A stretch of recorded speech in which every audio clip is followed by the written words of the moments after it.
Does one of them days stick with you, or will this too shall pass? Stay tuned to find out. Thank you for coming along. Sit back and relax. Enjoy the show. Welcome back to Robert Reacts, where I react to things. Thank you for joining me. Today, I'm reacting to 2025's One of Them Days, a buddy comedy starring Keke Palmer and SZA. And I'm a little surprised that a movie like this has not come along yet. We needed basically a female Friday. That's what this is. It's got a pretty basic plot, but all of the color that is then injected from all the different experiences they have in trying to pay their rent within the course of 24 hours is what makes this movie sing. I feel like for years, pop culture has been not recycling, but has been referring to Friday for different things. Whether it was By Felicia that became popular, I think like 10 years ago. It seems like Friday had a lot of quotes that were being referenced in the general culture. Did he just say bye, Felicia? Yeah, what does that mean? Bye, Felicia. Who's Felicia? Felicia? No, you're Felicia. No, it's okay. You're Felicia. Okay, he's not worth it. So I'm really happy that we now have a female version of that. There's so much in terms of, because if you do compare the movies, Friday is about them working to pay back Big Worm, and One of Them Days is about them working to pay their rent, essentially. So very similar movies. Rotten Tomatoes has this movie at 94% for the critics and 90% for the audience. So pretty close in terms of what people thought versus what critics thought. Which makes sense because this is a very enjoyable movie. It's super fun. And I think that what surprised me the most was the chemistry between SZA and Keke Palmer. I really, not for whatever reason, I feel like for the most part, bad movies are released in January. And so I just assumed that it wasn't going to be very good. And I was very pleasantly surprised. I'm so happy that this movie is good. I love Keke Palmer. I mean, I love SZA, and I have more experience with her in the music realm than in acting. And so I just assumed that here we have this musician who's about to start acting. She's probably not very good at it, but I couldn't have been more wrong. She was charismatic, funny, comedic timing was on point, all of it. And Keke Palmer is walking charisma. That's her. She doesn't know how to be anything but charismatic. She is charismatic at all times and always has been. And so I should never underestimate Keke Palmer again. And I will make you that promise here on this day. The movie is packaged into a very digestible amount of, like, a small running time. So it's funny, it's short, it's not going to really leave you thinking about anything existential. So that's nice. It is a true comedy. And yeah, maybe it'll make you think about some of your friendships. But I think that was the point of the film. So if you like movies like Rush Hour or Friday, you're going to love this one. This is a real treat. Yeah, I'm going to go ahead and give you your spoiler warning so I can start getting into the nitty gritty. Warning! Warning! Warning! This is your spoiler warning. You have 5 seconds to leave the video, or I will start giving you spoilers. Spoilers begin now. The film opens at a restaurant, and we meet Dreux, played by Keke Palmer, who is a waitress, and she's tending to her customers, treating them like family, and you can tell that they have a good rapport with her. And so her shift ends, and she's picked up by her friend Alyssa, played by SZA, who's also her roommate. And we find out that Dreux has an interview later in the day. And so she's trying to get a higher paying job as a franchise manager. And so she's just trying to check everything off her list. Did you pay the rent? Yes. Great. I just need to go home and take a quick nap so that I can get ready for my interview. I want to be prepared. And Alyssa is an artist who has been struggling to sell her art. And their apartment complex is run by a very strict landlord who does not like to play games with the rent being late. We very quickly learn that Alyssa's boyfriend has also been living with them, to Drew's discomfort. And Drew spends a lot, or I guess has spent a lot of time trying to convince Alyssa to break up with him. But I guess the sex is really just that good.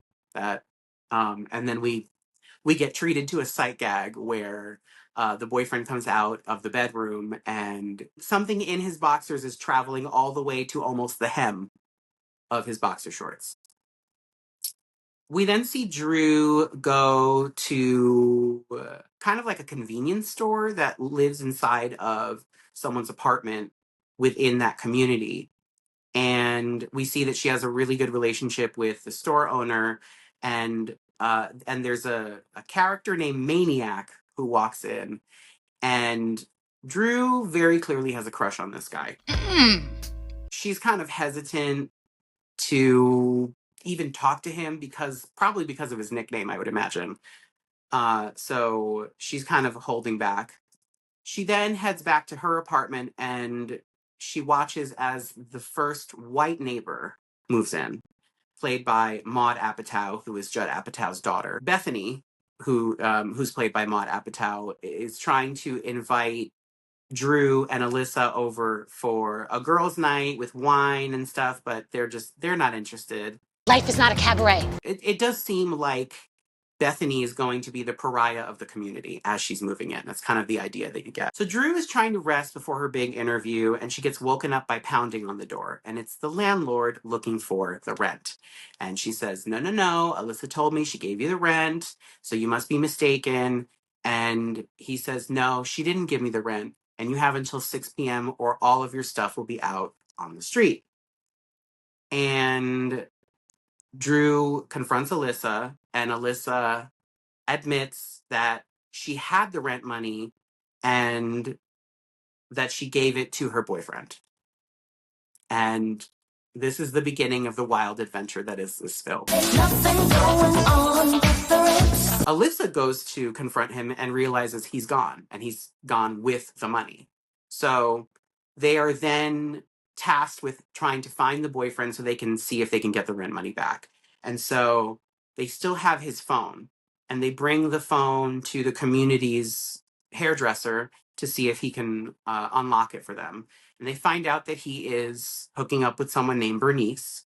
They get her address, and they basically cook up a plan to try and sneak into the apartment where Drew is distracting Bernice by ringing the doorbell, and then Alyssa sneaks in through the window. Again, very similar to some of the events of the movie Friday. Drew's trying to be a distraction. Alyssa's trying to be quiet in the bedroom. She ends up waking up, or they both end up doing something that messes it up.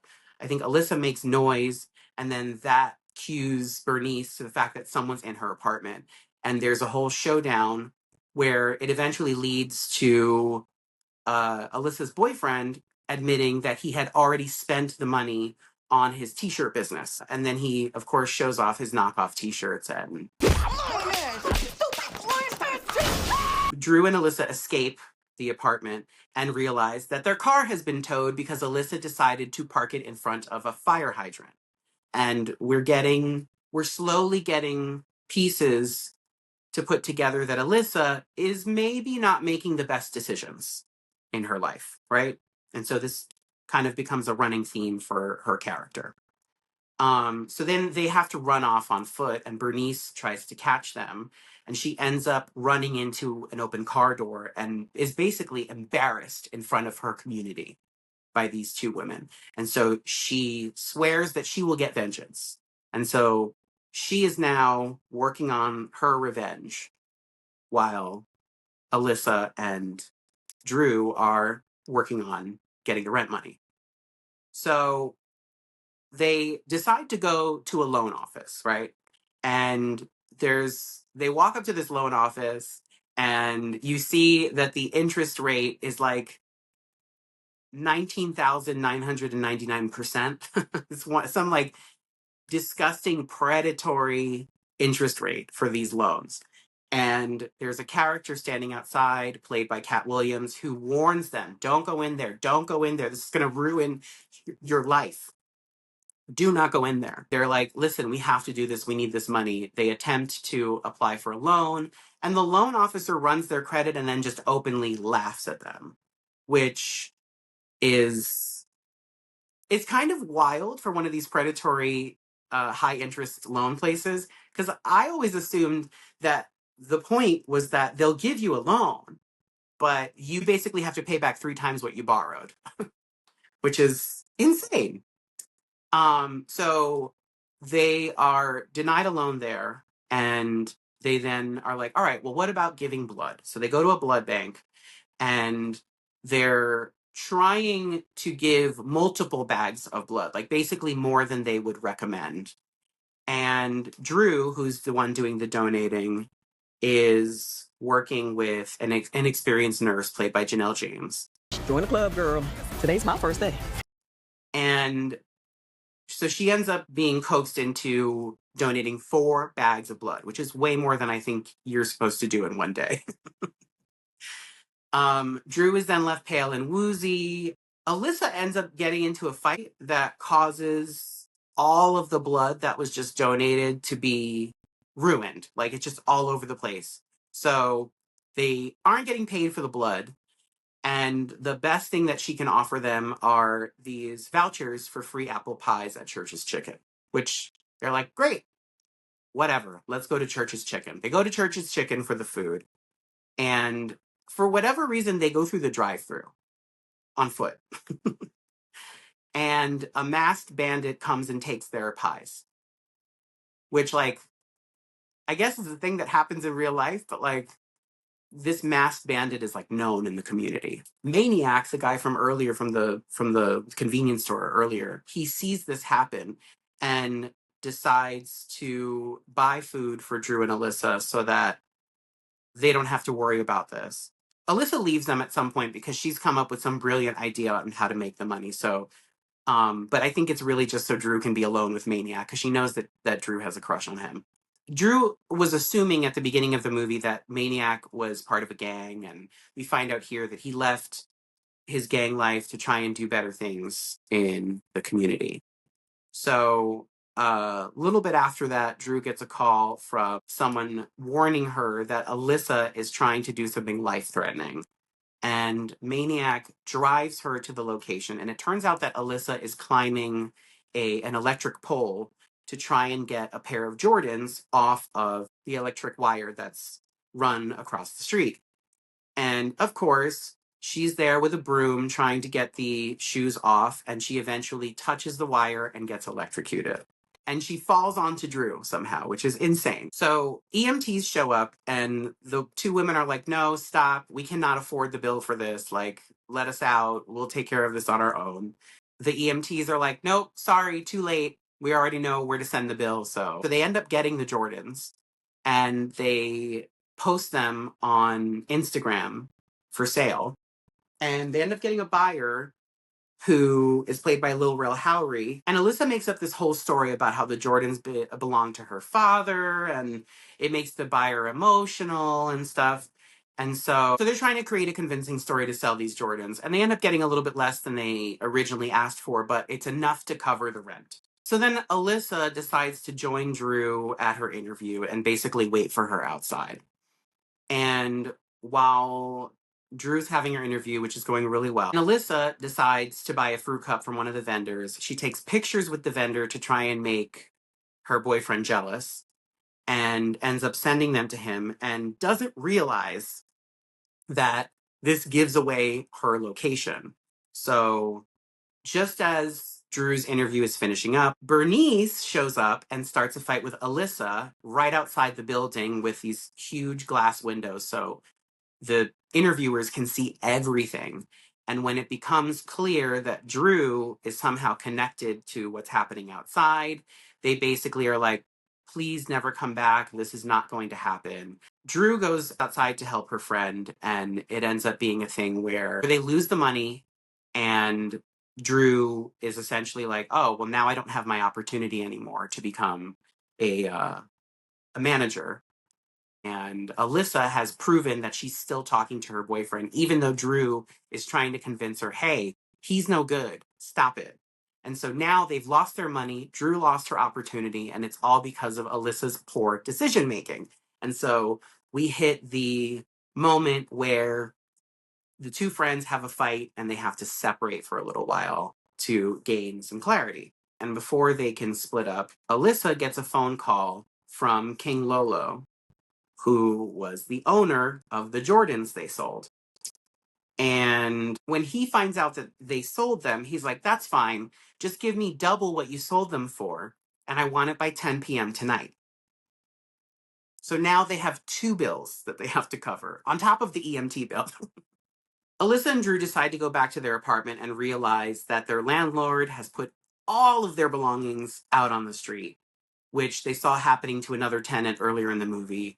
And so, because it's now 6:30, so it's half an hour past the deadline he gave them, Bethany walks by and sees some of Alyssa's artwork and offers to purchase it from her. She looked like Lakeisha Jenkins with a bad hair weave. And Dreux then proposes an idea to Alyssa to set up a pop-up art show for her so that they can invite Bethany's rich friends and sell some of her art.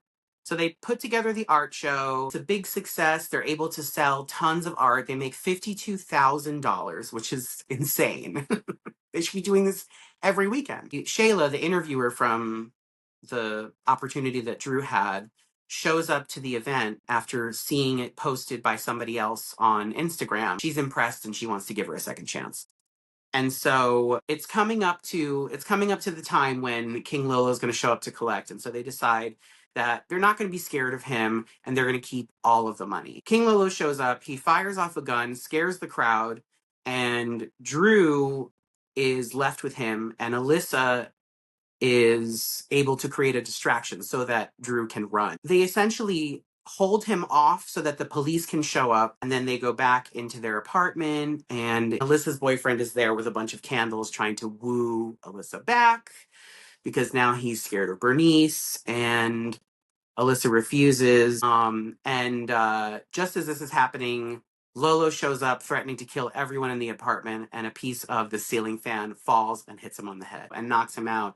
But then it also knocks over all the candles that Alyssa's boyfriend had set up, and it starts a fire. And so they then are forced into one of the rooms, like further back in the apartment, and the fire is just spreading. And they're saved by Maniac and a bunch of firefighters. And then Lolo is apprehended by the loan officers. Alyssa called the loan officers after she saw King Lolo's photo in the loan office they went to earlier in the movie. And then Maniac tells Dreux that their landlord might be in trouble because of violating some fire hazard protocols, but they might be able to be saved with home insurance. And so there's also this promise that Dreux and Maniac are going to have a date. And then the movie ends with Dreux and Alyssa sitting in the ruins of their apartment as they decide how they're going to fix everything. And we get one of these quick "where are they now" kind of recaps where we find out that they end up getting a landlord who helps fix their apartment. Alyssa's now able to sell her art, and Dreux is a franchise manager like she wanted to, and she's doing great. And that's one of them days. What a fun movie. Such a fun movie. And I really did love the connection between there being a Debo character and there being a Big Worm character. I mean, I would say that Bernice is a combo of Debo and Baby D from Next Friday, whereas the landlord and King Lolo are sort of fighting to be Debo or fighting to be Big Worm.